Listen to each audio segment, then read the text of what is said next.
नमस्कार साथियों, JVP media group की आज ज्ञान गौरव यात्रा में हमारे साथ हैं राजस्थान पुलिस के एडिशनल एसपी सम्मान्य श्री राजेंद्र जी नैन साहब, जिन्होंने अपने जॉइनिंग से लेकर 30 वर्षों की सेवाएं राजस्थान की राजधानी जयपुर में दी है। बहुत ही होनहार कर्तव्यनिष्ठ ऑफिसर के रूप में आपकी पहचान रही। 2 पुलिस महानिदेशकों के आप स्टाफ ऑफिसर रहे हैं। एक लंबी यात्रा है। इनसे जानेंगे कि किस तरीके का सफ़र रहा सर, और राजस्थान पुलिस सेवा में आने से पहले भी किसी जॉब में रहे और किस तरीके का जो बैकग्राउंड आपका शेखावाटी का रहा है उसके बारे में। मेरा नाम राजेंद्र नैन है। मैं एडिशनल एसपी राजस्थान पुलिस से रिटायर होके अभी सेंट्रल गवर्नमेंट में डेपुटेशन पे हूँ। और इस जॉब में आने से पहले मैं बिल्डिंग कॉन्ट्रैक्टर था। ए क्लास कॉन्ट्रैक्टर रहा हूँ। काफ़ी अच्छा मेरा अनुभव और एक्सपीरियंस इसमें रहा है। उसके बाद मेरे दिमाग में शुरू से ही जो था इस वर्दी के प्रति एक अट्रैक्शन था, जिसके लिए मैंने राजस्थान पुलिस ज्वाइन की। और सौभाग्य से मैंने पहला चांस दिया, उसमें मेरा राजस्थान पुलिस में सिलेक्शन हो गया। और एक अच्छी जो एक रोमांचक जो सर्विस कह सकते हैं वो मैंने मेरे जीवन में की है। और अधिकतर सर्विस जो है मेरी 35 साल में से 30 साल की जॉब करीब करीब मैंने जयपुर शहर में ही और पूरी की है। 2 डीजीपी राजस्थान पुलिस के आदरणीय श्री शांतनु कुमार जी और श्री वी के हंसुका साहब का मैं स्टाफ अफसर रहा हूँ। उससे मुझे एक राजस्थान पुलिस में एक नई पहचान और एक नई बहुत कुछ हाई लेवल पे पुलिस के बारे में सीखने को मिला। पुलिस मेरा जुनून था, मेरे को ज़रूरत नहीं थी। पुलिस में जॉब करना मेरा एक जुनून था और मैंने उस जुनून को जिया है। मैंने हमेशा अपने काम को प्रेफरेंस दिया कि काम सर्वोपरि है। इस वर्दी की इज्जत, इस वर्दी की गरिमा ये कभी नीची नहीं हो। और इसी को ध्यान में रखते हुए मैंने एक सफल यात्रा 35 साल की पूर्ण करके और आखिर में मुझे जो सर्वोच्च पद मिलता है राष्ट्रपति पुलिस पदक से भी मुझे सम्मानित किया गया। और आज मैं एक बहुत अच्छे महकमे में सीक्रेट सर्विस के रूप में काम कर रहा हूँ। ये मेरा पुलिस के बारे में अच्छा सफ़र रहा है। सर, जयपुर में लंबे समय तक रहे। पुलिस कमिश्नरेट जो जयपुर में आई, उससे पहले जैसे पुलिस के अलग अलग एसपी इलाके थे, तो वो दौर भी आपने देखा। तो जयपुर के किस किस क्षेत्र में आपके जैसे पदस्थापन रहा है, किस किस पोस्ट पे? मैं जयपुर में सब इंस्पेक्टर से शुरुआत की थी और पूरे जयपुर शहर में ही कोई क्षेत्र ऐसा नहीं रहा जिसमें मैंने कार्य नहीं किया हो। मेरा कार्य क्षेत्र पूरा जयपुर शहर और जयपुर ग्रामीण भी रहा है।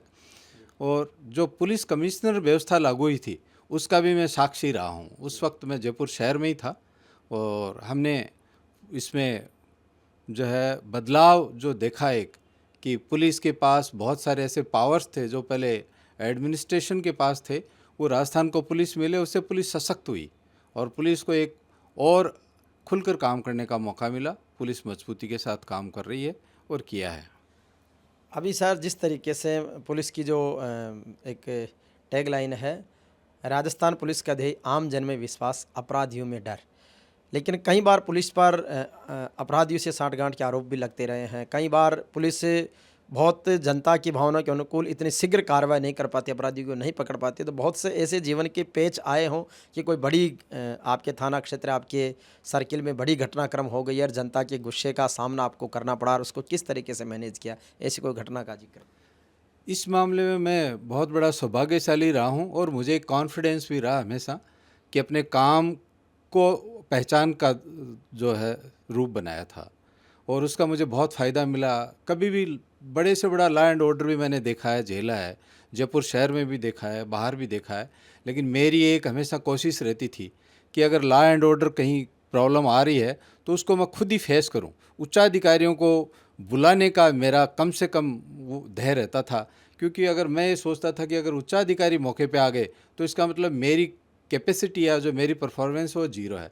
तो इसलिए मुझे भगवान का हमेशा आशीर्वाद रहा, उच्चाधिकारियों का हमेशा आशीर्वाद रहा। उन्होंने पूछा भी तो भी मैंने यही कहा कि नहीं, आपको आने की ज़रूरत नहीं है, अभी मैं सक्षम हूँ, मैं ही इस मामले को निपटाऊंगा, सुलटाऊंगा। और भगवान का और जनता का हमेशा आशीर्वाद रहा। जनता ने भी हमेशा प्रेम दिया है, क्योंकि जनता के साथ जो व्यवहार था वो लॉ एंड ऑर्डर में दिखता है कि आपका जनता के प्रति काम कैसा है, आपका जनता के प्रति व्यवहार कैसा है। ये लॉ एंड ऑर्डर की जब समस्या आती है पुलिस के सामने और भारी भीड़ सामने खड़ी होती है और आप जब सामने जाते हैं तो वो बिल्कुल साक्षात दिखती है, और इसका मुझे बहुत बड़ा फ़ायदा मिला। कभी ऐसी प्रॉब्लम आई नहीं कि हमें कहीं पीछे हटना पड़ा हो या उच्चाधिकारियों को बुलाने के बाद ही उस मामले को सॉर्ट आउट किया गया।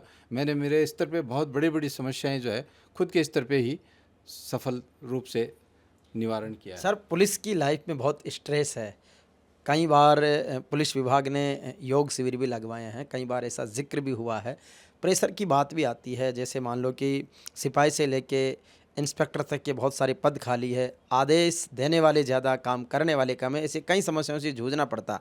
तो पुलिस की उस प्रेशर के टाइम को या इस तरीके के चीज़ों को कैसे देखते हैं पुलिस की कार्यप्रणाली? मेरा मानना इसमें यह है कि यदि आप जुनून से काम कर रहे हैं, काम ज़्यादा है, वर्कलोड ज़्यादा है, इसमें कोई शक नहीं है। पुलिस का त्यौहार है, आपके घर परिवार में फंक्शंस हैं, ऐसे कई बार समस्याएं हैं, मेरे जीवन में भी ऐसी आई है। लेकिन धीरे धीरे हम आदी हो जाते हैं कि त्यौहार हमारे लिए है ही नहीं। अगर हमारे इलाके की जनता अच्छा त्यौहार मनाती है, अगर वो सुख से हैं, तो हम अपने आप को गौरवान्वित महसूस करते हैं और मानते हैं हमने अच्छा त्यौहार मनाया है। ऐसे ही पर्सनल जीवन में भी कई बार ऐसी समस्याएं आती हैं कि घर में बहुत ज़रूरी काम है लेकिन हमें लॉ एंड ऑर्डर में या ड्यूटी पे जाना पड़ता है, तो हम उसको पहले एक्सेप्ट करते हैं क्योंकि हमारा ध्येय है, हमने स्वेच्छा से ये वर्दी ली है, ज़बरदस्ती हमें किसी ने दी नहीं है। तो हम इसके लिए त्याग भी करने पड़ते हैं, त्याग करने भी चाहिए। और छवि का जहाँ तक सवाल है, ये जो बाहरी क्षेत्र में मीडिया के द्वारा या जो मान लो सिनेमा के द्वारा जो छवि प्रस्तुत की जाती है, उससे मैं मानता हूँ पुलिस की छवि कुछ अलग है, और मैंने तो उसी ध्येय को रख के काम किया और उसमें मुझे सफलता मिली हमेशा। सर, जयपुर में ज़्यादातर आपकी ड्यूटी रही तो वीआईपी मोमेंट भी होते रहते हैं। उस वीवीआईपी मोमेंट के कोई ऐसे क्षण की बहुत बड़े आदमी से आपका परिचय, साक्षात्कार, उसके साथ रहने का अवसर मिला और कुछ विशेष चीज़ें सीखने का अनुभव लगी कि बड़े जो जिनको बड़े पद के रूप में, प्रतिष्ठा के रूप में माने जाते हैं, उनका व्यवहार भी किस तरीके से कभी प्रभावित किया हो? मैंने सर्वोच्च पद, जो शीर्षस्थ पद है देश का, जो संवैधानिक राष्ट्रपति महोदय के साथ भी ड्यूटी करने का मौका मिला है, और उसके बाद भी हर वीवीआईपी और वीआईपी के साथ ड्यूटी करने का मौका मिला है। मैंने हमेशा उसमें दो चीज़ देखी हैं कि कुछ सीखने का मिले तो सीखो उससे।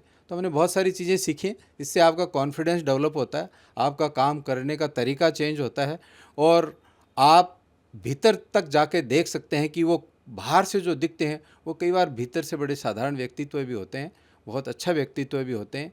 आम छवि एक अलग होती है, और डायरेक्ट अगर आप किसी से इंटरसेप्ट होते हो या किसी के साथ काम करते हो तो उसका एक अलग छवि होती है। बहुत कुछ सीखने को मिला, बहुत अच्छा सीखने को मिला। नए बच्चों के लिए, युवा साथियों के लिए, नए ऑफिसर्स के लिए जिनका पुलिस में जाने का मन करता है, वर्दी के साथ बहुत ही जिंदा दिली के साथ काम करने का पैशन जिन्होंने पाला है, तो एक सामान्य युवाओं के लिए आपका संदेश? मेरा मानना है कि पुलिस की नौकरी एक साधारण नौकरी नहीं है। इसमें अगर कोई व्यक्ति के मन में जुनून है देश के प्रति, समाज के प्रति, और कुछ रोमांचक चीज़ें देखने को कि मैं एक अलग सा काम करूं, एक अलग सा दिखूं, क्योंकि ये वर्दी एक अलग पहचान है। हज़ार लाखों लोगों में भी एक वर्दी का व्यक्ति आता है तो उसकी पहचान अलग होती है। तो उस ध्येय से आए तो उसको कहीं कोई दिक्कत नहीं है, बहुत अच्छा जॉब है, बहुत अच्छे तरीके से करना चाहिए। और पुलिस का व्यक्ति, पुलिस पर्सनल वो मदद कर सकता है जो इस दुनिया में जो पीड़ित आदमी है, जो कमज़ोर आदमी है, उसकी जो कोई भी मदद नहीं कर सकता वो पुलिस कर सकती है। बिल्कुल, पुलिस से सबको उम्मीद रहती है। हम लगातार कोशिश करते हैं कि जेवीपी मीडिया ग्रुप के माध्यम से सामाजिक सरोकारों के कार्यक्रम करने हों या हमारी प्रतिभाओं के प्रोत्साहन करने हों, एक डेली रिपोर्टिंग से अलग हटकर कुछ रचनात्मक आयोजन करते हैं। किस तरीके से आप देखते हैं और उसमें आपके सुझाव? नहीं, जेवीपी मीडिया जो आपका हरिराम जी बहुत अच्छा काम कर रहे हैं, मैं भी देखता रहता हूँ, आपको फेसबुक पे और डायरेक्ट इनडायरेक्ट मिलते भी रहते हैं। आप बहुत अच्छी मुहिम कर रहे हो, युवाओं के लिए एक मार्गदर्शन तैयार कर रहे हो और एक कॉन्फिडेंस तैयार कर रहे हो और एक समाज, सोसाइटी के लिए भी अच्छा काम कर रहे हो। आपका कार्य मेरी नज़र में बहुत अच्छा, सराहनीय है। और कोई इसमें सुझाव आपके हिसाब से? सुझाव तो यही है कि युवा वर्ग जो है ना, युवा वर्ग इस टाइम दिग्भ्रमित हो रहे हैं, गलत राह भटक रहे हैं। मेरा मानना यह है कि नशा प्रवृत्ति बहुत ज़्यादा आ रही है, इसका सोशल मीडिया का इफ़ेक्ट बहुत ज़्यादा आ रही है, और अब तो एआई आ रहा है, उसमें तो ये भी पता नहीं लगेगा कि ये असली क्या है नकली क्या है। तो इसलिए आप जो प्रोग्राम करें तो इसमें बच्चों को सेंसिटिव करें कि एक तो नशे से दूर रहें, और एक जो ग्रामीण परिवेश का, खास करके ग्रामीण परिवेश का बच्चा जो शहर में आता है, वो आके यहाँ की चकाचौंध में दिग्भ्रमित नहीं हो, यहाँ की चकाचौंध में खोए नहीं, अपने अस्तित्व को बचा कर रखे और अपनी ताकत को बचा कर रखे, और देश सेवा को सर्वोपरि मानते हुए वो हर क्षेत्र में काम करने का प्रयास करे। बहुत बहुत धन्यवाद सर। तो ये हमारे एडिशनल एसपी सम्मान्य राजेंद्र जी नैन साहब, जिनका बहुत गज़ब का अनुभव है, बहुत ही शानदार सफलतम जीवन रहा है और जीवन में कोई शिकायतें नहीं है। जैसा ईश्वर ने अवसर दिया उस कार्य को बड़ी शिद्दत के साथ में निभाया। बहुत बहुत धन्यवाद सर।